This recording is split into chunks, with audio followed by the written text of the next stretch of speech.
Michael Jackson never came back. But for 2 hours, millions of people forgot that.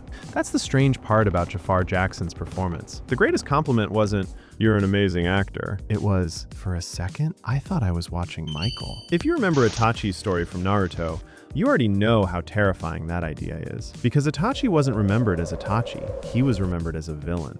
Imagine waking up every day knowing your job is to become someone the entire world already knows. Not just learning their dance moves, learning how they breathe, how they pause before speaking, how they smile, how they stand when nobody is watching. Jaafar Jackson didn't simply play Michael Jackson. He had to convince millions that Michael was standing in front of them again. And here's the psychological twist. The better Jaafar performed, the less people noticed Jaafar. Sound familiar? Remember when Itachi told Sasuke, "You don't have enough hatred"? At the time, it sounded cruel. Later, we realized it wasn't Itachi speaking as a brother. It was Itachi protecting the role he had chosen. Most actors try to leave their own signature on a character.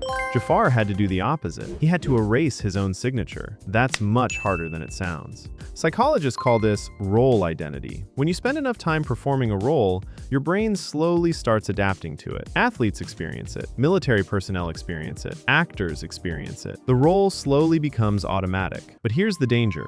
People stop seeing the person. They only see the performance, exactly like Itachi. The Leaf Village never saw the older brother. They only saw the criminal. There's a reason audiences become emotional watching great performances. Your brain isn't judging whether the actor looks similar. It's asking one simple question. Do I believe this person? That's why Jaafar spent countless hours studying details most people never consciously notice. The rhythm of Michael's speech, the hesitation before certain words, the tiny movements of his hands. Those details create identity.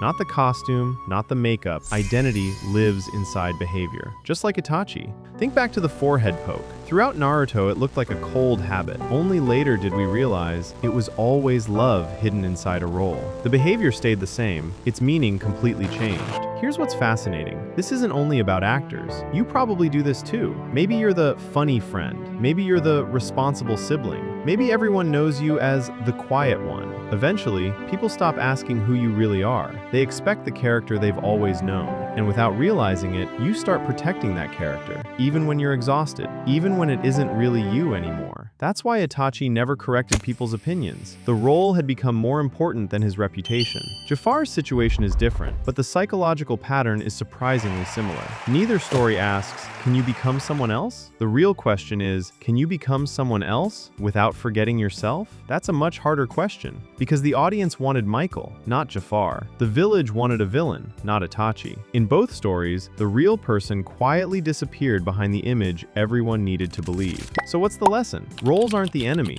Every one of us plays them. Student, friend, leader, artist, employee. The problem begins when your role becomes the only version of yourself you recognize. A simple way to avoid that is to ask yourself one question every now and then. If nobody expected anything from me today, who would I naturally be? That answer matters. Because success shouldn't require your identity to disappear forever. Jaafar's performance ended when the cameras stopped rolling. He could become himself again. Itachi never had that luxury, and maybe that's why his story still hurts. Not because he sacrificed his life, but because almost nobody ever got the chance to know who he truly was. The world applauded one performance, while the real person stayed hidden in the shadows. If you think that's only an anime story, look around. You might be surprised how many people are living behind a role. And there's another Naruto character who took this idea in a completely different direction. We'll talk about that next. If these psychological connections between anime and real life are the kind of stories you enjoy, consider subscribing.